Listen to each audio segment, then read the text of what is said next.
তো তোমরা? শোনো, এর আগে তো আমি তোমাদেরকে পাটিসাপটা সরু চাকলি করে দেখিয়েছি। আজকে আমি রাঙা আলুর পিঠে করব। পিঠে করবার জন্য তো আমি রাঙা আলু নিয়েছি, কিন্তু রাঙা আলুগুলোতে এত রং যে ওগুলো একটু ছাড়িয়ে নিতে হবে ভালো করে। রাঙা আলুগুলো তো ছাড়িয়ে নিয়েছি। রাঙা আলুগুলোতে কেমন রং দিয়েছে দেখেছ? ভালো করে ধুতে হবে, আর তারপরে না হলে দরকার হলে জায়গাটা কেটে নেবে। রাঙা আলুটা ততক্ষণ সেদ্ধ হোক, আমি ততক্ষণ পুরটা রেডি করি। পুরটা করার জন্যে আমি 1 বাটি নারকেল কোড়া আর 1 বাটি পাটালি গুড় ভেঙে নিয়েছি। আমি রান্নাঘরে চলে এসেছি, কড়াইটা বসিয়ে দিয়েছি, গরমও হয়ে গেছে। এবার আমি নারকেলটা দিয়ে দিচ্ছি, পুরটা তৈরি করব।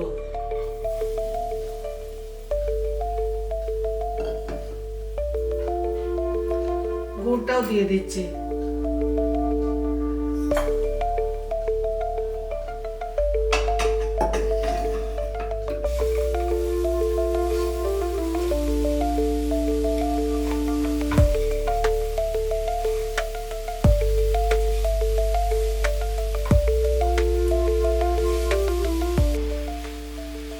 শীতকালে পিঠের মজাই আলাদা।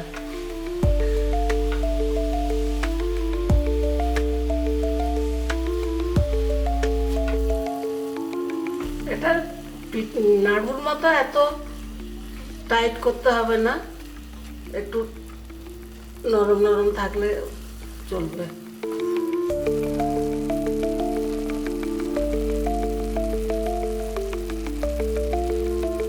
আমার পুরটা মোটামুটি হয়ে গেছে। এটা জল জলে যে ভাবটা রয়েছে ওটা টেনে গেলেই হয়ে যাবে।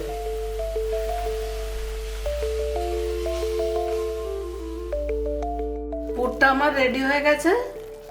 এবারে রাঙা আলুটা আমি চাল গুঁড়ো দিয়ে মাখবো। এই দেখো, আমার পুরটা রেডি হয়ে গেছে, বেশ শুকনো শুকনো মতো হয়েছে, জল জলে থাকলে একটু অসুবিধে। এবার সেদ্ধ রাঙা আলুটা মাখবো, একটু সামান্য নুন দিয়ে দিই।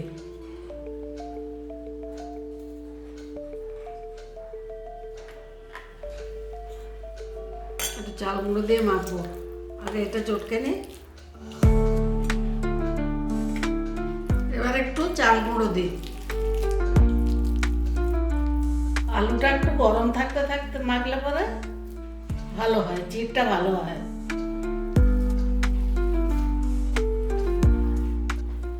চাল গুঁড়োটা একটু দেখে দেখে দিতে হবে, মানে অনেক ঢেলে দিলে হবে না। আলুগুলো তো নানান রকমের হয়, একটু বেশ আটা মাখার মতো ভালো মাখা হলে পিঠেটা করতেও সুবিধে। মাখা হয়ে গেছে, এবার পিঠেটা গড়ি, বুঝলে? এবার গোল করে নিচ্ছি, পিঠেটা গড়বো।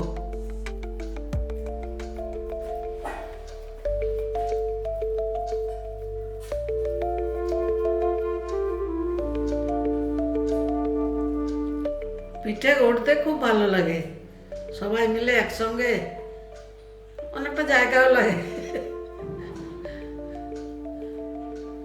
আর শীতকাল মানেই তো পিঠে, যত রকম পিঠে পারো করো।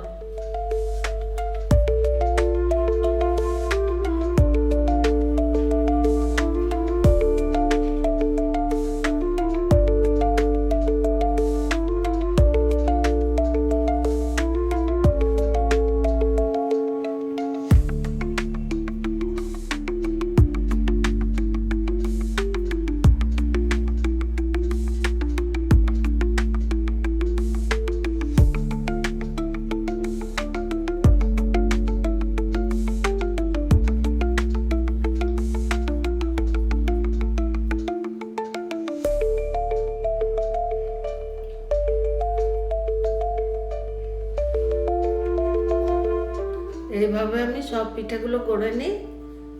এই দেখো, আমার পিঠেগুলো গড়া হয়ে গেছে। এবারে ভাজবো। অনেকে রসেও দেয়, আমি ভাজবো। এবার কড়াই গরম হয়ে গেছে, তেলটা দিলাম।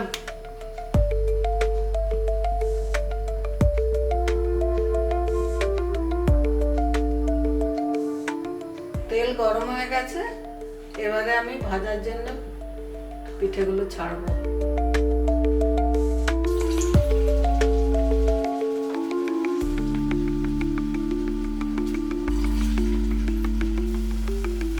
পিঠেগুলো দিচ্ছি তেলে।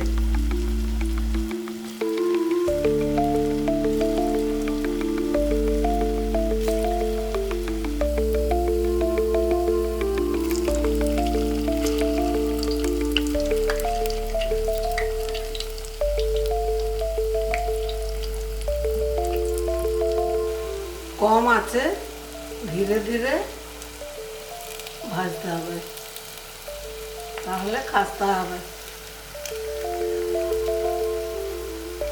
সামনের দিকটা দেখতে পাচ্ছি না তো।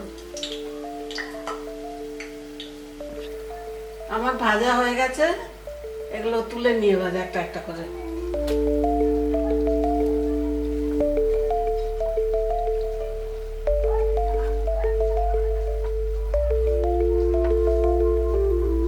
এভাবে আমি সব পিঠেগুলো এবার ভেজে নেব।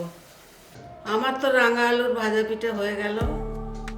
তোমাদের যদি ভালো লাগে তোমরা এইভাবে করে দেখো আর আমাকে জানিও।